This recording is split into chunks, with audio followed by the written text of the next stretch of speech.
With Monster Crown's full access having released today, I can't think of a better time to discuss some of the various nuances within the game. Despite some reviewers passing off the game as a simple Pokemon-like experience, the truth is that the game has many mechanics and features that are vastly different from anything you'd expect in a Pokemon title. In today's video, we will be going over some of these by discussing 10 tips and tricks that any beginner should know when starting their journey. Early access veterans should also pay attention too, because some of these mechanics may have gone unused by those who played back in 2020 when the game first launched in its early state. That said, let's dive in.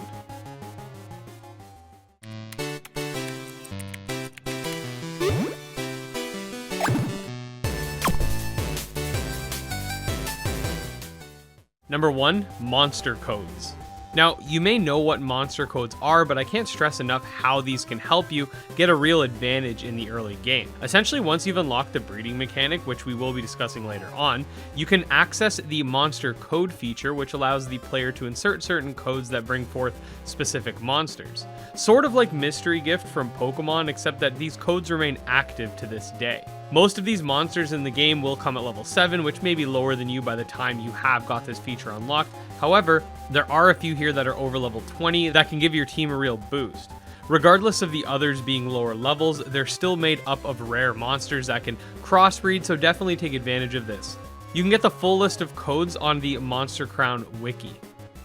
Number 2, Tamer Level. Okay, so there's two components to this, but because this guide is focusing more on the early game mechanics, we're going to focus more so on the Tamer Level itself rather than the reputation mechanic. That said, each town in Monster Crown has a lead tamer that you can fight in order to increase your Tamer Level. Now, why would you want to do that? Well, your Tamer Level is tied to the levels in which your monsters can grow to. You'll notice at the beginning of the game that before you participate in the first lead tamer battle, which is mandatory by the way, your monsters will cap out at level 10, but each time you beat one of those leaders, this cap will increase. Because the game has a heavy focus on breeding, leveling up is quite fast, and this was likely put in place to make sure that people don't over level themselves far too quickly. Number 3, breeding.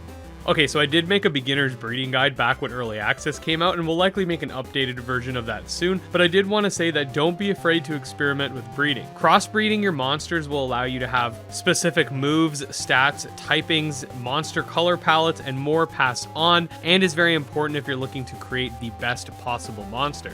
There's also high temperature breeding and the chromosome mechanics, but like I said, we are going to make a separate guide going over that. For beginners, just make sure you experiment with crossbreeding. Trust me, you will not be disappointed, and if you want more information, you can check out this guide. Number 4, scouting. Speaking of leveling up, the scouting mechanic is a great way to quickly defeat enemies without actually having to transition into the battle screen. The mechanic is only made clear later into the game, but is accessible from the start. Basically use the toggle function, it's the right bumper on controller, to switch to the scouting feature. Basically what's going to happen is if a monster meets your monster's line of sight, it'll attack.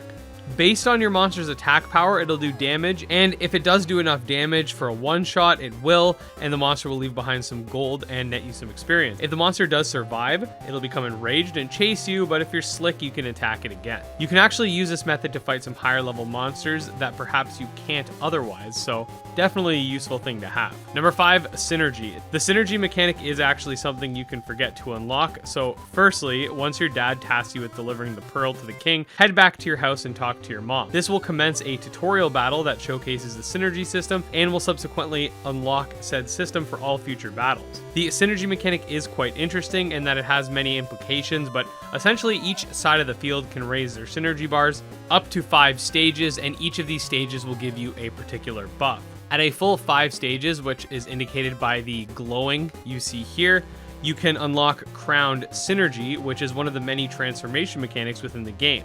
This works for all monsters, and basically what it does is it will transform your monster into an enhanced hybrid variant of the type in which is advantageous against your opponent, giving you the edge in battle. Synergy can be accumulated by either blocking or switching, so make sure not to forget about it, especially during those tamer battles and boss battles. 6, randomly generated instances.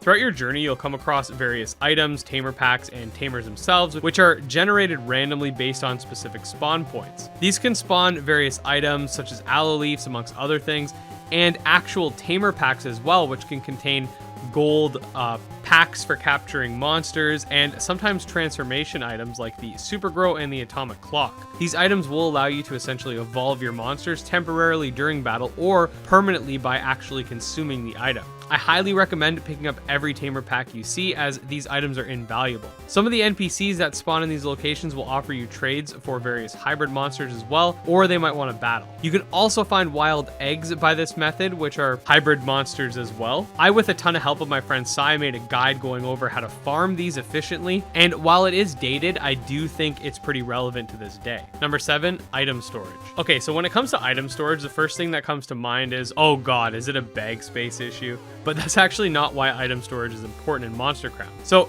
in this game, and I actually like this mechanic, you'll actually lose your bag items if you die out in the wild. Since the game is pretty much semi-open world, you're able to explore some high-level areas, and that comes with a genuine risk.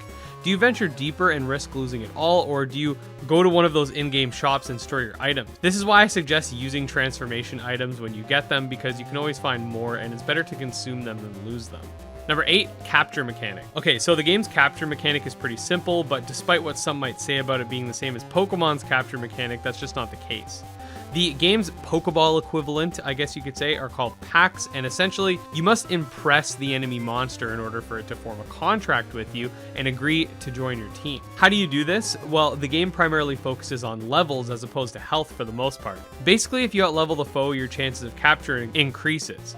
If you have a party member that is over 3 levels higher than the enemy, then it's a guaranteed catch. This, however, does not apply to boss monsters. For a boss monster to be captured, you'll need to lower its health below half to get that initial shot. This is likely so the player doesn't have to grind above the level of the various bosses in order to capture them. Number 9, brilliant forms. Okay, so Monster Crown has its own quote-unquote shiny equivalent in the form of brilliant or rainbow monsters. These can be distinguished by their very obvious multicolor flashing effect in the overworld. Now, a brilliant is more than just a shining monster. When present in your party, they can increase XP gained from battle, and when bred, they'll net a random color palette for the offspring when in the role of passing down its palette. The chance of finding one of these is 1 in 1,000, so they're rare enough, but not stupidly rare to the point where you may never see one. Number 10, fast travel. And finally, the last point on this list is the fast travel mechanic, which needs to be unlocked to access. When you reach Crossroads Town, make sure you talk to this NPC and then go into the building and then talk to this employee to activate the stork mechanic. Now, the stork is basically your fly, where you can access it in each town and then use it to fly to another, and it also acts as a PC box of sorts, allowing you to access monsters from the farm without actually having to go back there.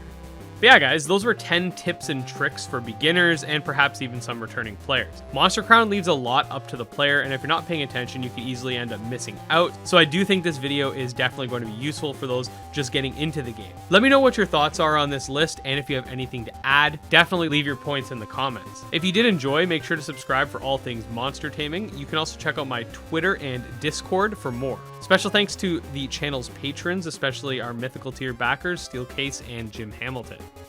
We'll see you guys next time. Peace.